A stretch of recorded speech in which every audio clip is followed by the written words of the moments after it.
तो hello everyone, अभी तक हम कर रहे थे डेरिवेटिव्स के फ्यूचर के क्वेश्चन सॉल्व। आज हम करेंगे डेरिवेटिव्स के ही ऑप्शंस के क्वेश्चन सॉल्व। तो सबसे पहले जो क्वेश्चन हम कर रहे हैं वो है क्वेश्चन नंबर 22 स्टडी मटेरियल का। मल्टीपल एमटीपीज में आ रखा है, आरटीपी में भी आया है और ये एग्जाम में भी आपको दिख सकता है। It's considered a important question. Question को पढ़ लेते हैं, बहुत सिंपल तरीके से हो जाएगा। मैं आपको सारे जो रिलेटेड कॉन्सेप्ट्स हैं वो भी समझाता हुआ चलूँगा और साथ में क्वेश्चन भी हम सॉल्व करेंगे बहुत ईजी तरीके से। तो क्वेश्चन पढ़ते हैं। Mister Dayal is interested in purchasing equity shares of ABC limited. वो एबीसी लिमिटेड के शेयर्स परचेज करना चाह रहे हैं। उसका स्पॉट रेट दिया हुआ है ₹600 ईच, यानी कि शेयर का प्राइस है 600 अभी मार्केट में।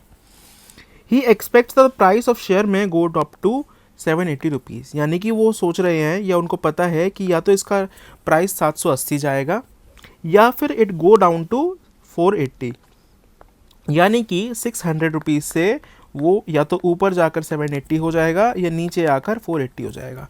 ये पॉसिबिलिटीज़ है। आगे क्वेश्चन कह रहे हैं the chances of occurring such variation are 60% and 40% respectively. मतलब 780 होने के चांसेस हैं 60% और 480 होने के चांसेस हैं 40%। ये क्वेश्चन बोल रहा है।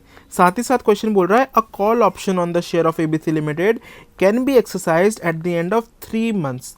3 मंथ्स के कॉल ऑप्शन जो है उसका स्ट्राइक प्राइस क्या है? उसका स्ट्राइक प्राइस है 630। ये क्वेश्चन में डिटेल्स दी हुई हैं। अब क्वेश्चन पूछ क्या रहा है फर्स्ट पार्ट में, what combination of share and option should mister Dayal select if he wants a perfect hedge. मतलब अगर उन्हें परफेक्टली हेज करना है तो क्या कॉम्बिनेशन लेंगे वो शेयर और ऑप्शन का कि उनका जो पोर्टफोलियो है वो प्रॉपर हेज हो जाए। यानी कि इधर शेयर और इधर कॉल और हेज इस तरीके से हो जाए कि जो नेट है, नेट बेनिफिट या नेट कॉस्ट है, वो दोनों केसेस में, इस केस में भी और इस केस में भी, केस 1 और केस 2, ऊपर जाने पर भी नीचे आने पर भी ये जो है सेम रहे। ये नो अफेक्ट, इस पर कोई अफेक्ट ना आए ऊपर जाने का या नीचे आने का। तो इनको यहाँ पर हेज, परफेक्ट हेज करके बताना है। तो परफेक्ट हेज का मतलब आप समझ गए कि there should be no effect of market. हम फ्यूचर में भी समझ रहे थे यही चीज़। फ्यूचर में हम बीटा को एडजस्ट करते थे इस तरीके से कि मार्केट का जो इम्पैक्ट आए उससे हमारे पोर्टफोलियो पे कोई इफेक्ट ना आए। यही हम करते थे फ्यूचर में भी। और अब हम जब ऑप्शंस की बात करेंगे इसी कॉन्सेप्ट्स को लेकर चलेंगे कि अगर हमें परफेक्टली हेज हो गया मतलब हमारे पे मार्केट का कोई इफेक्ट नहीं होना चाहिए। ये इसलिए हम हेज कर रहे हैं। तो अगर आपको यहाँ पर कॉम्बिनेशन निकालना है तो हम निकालेंगे यहाँ पर हेज रेशो। हेज रेशो, किस रेशो में हम हेज करेंगे। अब एक चीज़ आप समझिए, हेज करने के लिए 2 चीज़ यूज़ कर रहे हैं। हम यूज़ कर रहे हैं शेयर और हम यूज़ कर रहे हैं कॉल ऑप्शन। तो हेज रेशो का एक फॉर्मूला है which is C1 - C2 upon S1 - S2।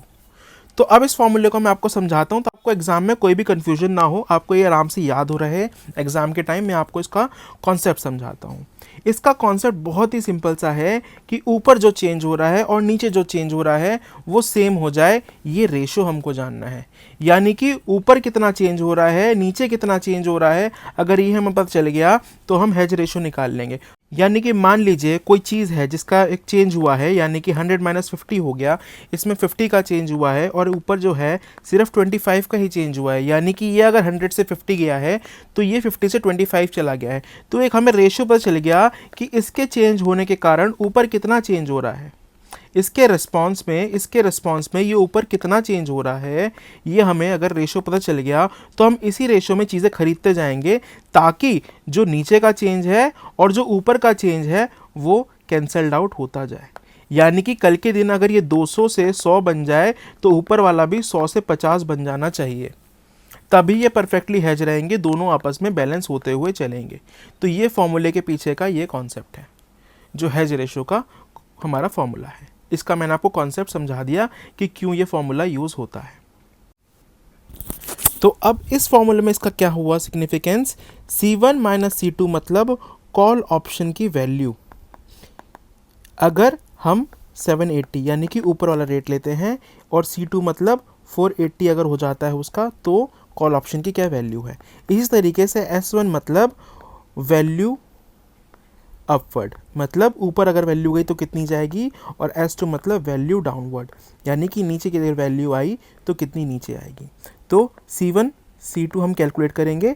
S1 S2 हमें दिया हुआ है। S1 मतलब 780 पे जा सकता है और S2 मतलब 480 तक नीचे गिर सकता है। अब कॉल ऑप्शन की वैल्यू हम कैसे निकालेंगे? तो स्ट्राइक रेट कितना है? स्ट्राइक रेट हमने क्वेश्चन में देखा था 630 और मार्केट रेट क्या हो गया है? मार्केट रेट अब हो गया है 780। तो क्योंकि हम 630 में खरीद सकते हैं, 780 मार्केट में हो गया है, तो यहाँ पर हमें हो जाएगा बेनिफिट, यहाँ हमें बेनिफिट हो जाएगा और हम एक्सरसाइज करके 780 माइनस 630, क्योंकि मार्केट में इतना मिल रहा था लेकिन क्योंकि हमने कॉल ऑप्शन ले रखा था तो 630, तो 150 का हमें यहाँ पर प्रॉफिट हो जाएगा। C2 में क्या है? स्ट्राइक प्राइस सेम है 630 और मार्केट प्राइस क्या हो गया है? अब मार्केट प्राइस हो गया है 480। तो क्या हम इसको एक्सरसाइज करेंगे ऑप्शन को? ऑफ कोर्स हम इसको नहीं एक्सरसाइज करेंगे। जब मार्केट में हमें 480 का मिल रहा है तो हम 630 का क्यों लेंगे? तो बेनिफिट हमें यहाँ पर 0 है, इसकी वैल्यू यहाँ पर आएगी 0, क्योंकि अब हम मार्केट से 480 का खरीदेंगे ना 3 मंथ्स बाद, हम क्यों अपने स्ट्राइक रेट पे 630 का लेंगे? तो अब इसको हम फॉर्मूले में पुट कर देंगे। तो बेसिकली जो फॉर्मूला है, तो वो फॉर्मूला क्या हुआ? Value of call option at 780 minus value of call option at 480 divide by 780, यानी कि जब मार्केट में प्राइस 780 हो गया, और 480, यानी कि अगर मार्केट में रेट हो गया 480 आफ्टर 3 मंथ्स। तो अब इसको सॉल्व करेंगे तो 150 माइनस 0 डिवाइड बाय 780 माइनस 480, यानी कि 780 से 480 पे जाने से कॉल का क्या होता है वो हमने ऊपर लिख लिया। तो इससे हमें आ जाएगा हेज रेशो। अगर आप इसको सॉल्व करेंगे तो आंसर आएगा 0.5। That means for every 1 call option 0.5 share should be purchased. ये हेज रेशो हो गया। तो यहाँ पर हर एक कॉल ऑप्शन के लिए 0.5 शेयर आपको परचेज करना पड़ेगा। यहाँ पर एक चीज़ और समझिए, यहाँ पर हम कर रहे हैं कॉल ऑप्शन को शॉर्ट। क्यों शॉर्ट कर रहे हैं? क्योंकि शेयर्स हम ऑलरेडी होल्ड कर रहे हैं। तो we are selling the right to buy, because हम शेयर्स को ऑलरेडी होल्ड कर रहे हैं, तो हम राइट टू बाय को सेल कर रहे हैं फॉर द रीज़न दैट अगर मार्केट बढ़ा तो यहाँ पर हमारे को प्रॉफिट हो जाएगा, लेकिन यहाँ पर लॉस हो जाएगा, वो आपस में एडजस्ट हो जाएंगे। इसी तरीके से अगर हम ये नीचे गिरा तो यहाँ पर जो लॉस होगा लेकिन यहाँ हमें प्रॉफिट हो जाएगा, जो हम प्रीमियम रिसीव करेंगे उसके थ्रू। तो नेट हमारा जो इफेक्ट आएगा वो सेम ही आएगा। तो इस तरीके से हमने समझा कि हेज रेशो कैसे निकाला जाता है। अब हम इसके सेकंड पार्ट पे चलेंगे क्वेश्चन के का सेकंड पार्ट में क्वेश्चन क्या कह रहा है।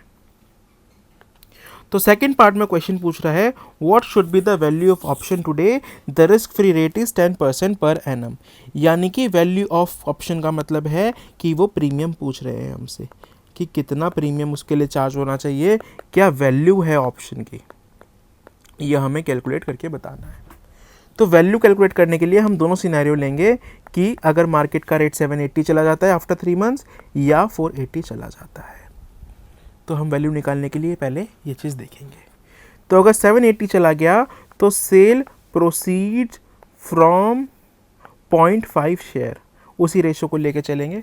0.5 शेयर में कितना हमें बेनिफिट हो जाएगा, तो 780 हो गया है और multiplied by 0.5 is equals to 390, यानी कि 390 हमें शेयर बेच के मिल गया। साथ ही साथ हमने शॉर्ट पोजीशन ली हुई थी कॉल ऑप्शन की। कॉल ऑप्शन जो हमने शॉर्ट किया हुआ था उसमें हमें हो जाएगा लॉस। क्यों लॉस हो जाएगा? बिकॉज हमें बेचना पड़ेगा 630 पे, लेकिन मार्केट अब रेट हो गया है 780, तो हमें 150 रुपीज़ का लॉस हो जाएगा। तो अगर 780 गई तो हमें नेट बेनिफिट कितना हुआ या हमें नेट प्रोसीड कितनी मिली, वो आएगी यहाँ पर 240। अब अगर 480 पे रेट चला गया तो सेल प्रोसीड कितनी हो जाएगी हमारी, 480 into 0.5 is equals to 240। Short जो हमने किया था कॉल ऑप्शन वो अब एक्सरसाइज नहीं करेगा बंदा, क्योंकि वो मार्केट से 480 का खरीदेगा, हमसे 630 का थोड़ी ना खरीदेगा। तो यहाँ पर 0, यहाँ हमें कोई इफेक्ट नहीं हो रहा है। तो इसका टोटल आ गया 240। तो ऊपर जो हमने एक्सरसाइज करी, ऊपर जो हमने रेशो निकाला वो यहाँ पर प्रूव हो गया, यानी कि 0.5 की जगह हमने एक कॉल ऑप्शन जो सेल किया था वो हमारा यहाँ पर हेज कर दिया। किस तरीके से हेज कर दिया कि ये दोनों अब इक्वल आ गए, कि 780 गया तब भी 480 गया तब भी, दोनों में हमें जो नेट हमें बेनिफिट हो रहा है वो 240 का ही हो रहा है। ये हमने एक पोर्टफोलियो ऐसा बिल्ड कर लिया है कि हमारे को कोई अफेक्ट नहीं है मार्केट में चेंज होने से। लेकिन हमें कैलकुलेट तो इसमें क्या करना है, वैल्यू ऑफ ऑप्शन, प्रीमियम निकाल के बताना है। अब इसके पीछे का लॉजिक भी आप समझिए, आपको कोई और नहीं बताएगा, मैं अच्छे से समझा के बता रहा हूँ कि वैल्यू ऑफ प्रीमियम कैसे निकाला है। क्वेश्चन में हमें दिया हुआ था रिस्क फ्री का रेट, रिस्क फ्री का रेट दिया गया था 10%। तो लॉजिक क्या है, लॉजिक अब इस फॉर्मूले का ये है कि जो हमारे को प्रीमियम चार्ज करना है, प्रीमियम चार्ज जो करना है वो कम से कम हमारे को रिस्क फ्री जितना बेनिफिट तो दे। मतलब अगर हम रिस्क फ्री सिक्योरिटीज़ में इन्वेस्ट करते उतना तो एटलीस्ट हमें बेनिफिट ये दे। इस तरीके से हमें प्रीमियम डालना है। प्रीमियम को हम वैल्यूएशन इस तरीके से करेंगे कि एटलीस्ट रिस्क फ्री जो कि 10% पर एनम था उतना तो हमें बेनिफिट दे। तो उसको करने के लिए हम क्या करेंगे, एक फॉर्मूला लिखेंगे। पहले तो हम लेंगे premium is equals to P, premium is equals to P. क्या करेंगे, हमारी जो इन्वेस्टमेंट थी प्लस उस पर हमें इंटरेस्ट चाहिए जो इस पीरियड का 3 मंथ्स का, 3 मंथ्स के लिए हम क्वेश्चन सॉल्व कर रहे हैं, वो बराबर किसके हो जाना चाहिए, वो बराबर हो जाना चाहिए 240 के, क्योंकि हमें यही नेट बेनिफिट मिल रहा है। तो हमें प्रीमियम इस तरीके से निकालना है कि नेट बेनिफिट हमें 240 मिल जाए, इंटरेस्ट हमें एटलीस्ट रिस्क फ्री जितना मिल जाए, और इन्वेस्टमेंट तो हमें पता ही है कितनी है।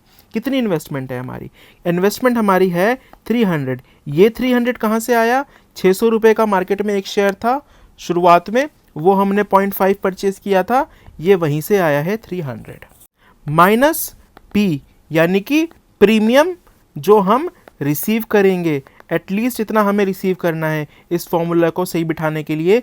तो ये प्रीमियम हम रिसीव करेंगे क्योंकि हम कॉल ऑप्शन को शॉर्ट कर रहे हैं, कॉल ऑप्शन को हम शॉर्ट कर रहे हैं, तो इतना प्रीमियम हमें रिसीव करना है, मल्टीप्लाइड बाय 1 + 1 × 3 / 12 मल्टीप्लाइड बाय 10%, यानी कि 3 months interest at 10% is equals to 240।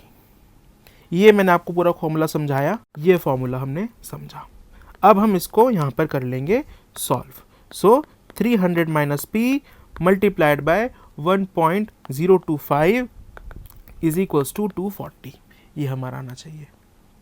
अब अगर आप इसको सॉल्व करेंगे तो p इज इक्वल्स टू ₹65.85, ये आपका सॉल्व हो गया second part. Value of call option हमने निकाल लिया है, बहुत ही लॉजिकली हमने समझा है कि कैसे हमने एक एक स्टेप को किया है। अब हम चलते हैं इसके थर्ड स्टेप में। थर्ड स्टेप क्या बोल रहा है, थर्ड स्टेप बोल रहा है what is the expected rate of return of the option, यानी कि इसका रेट ऑफ रिटर्न क्या है ऑप्शन का। तो हम वो निकाल देंगे अब थर्ड पार्ट में।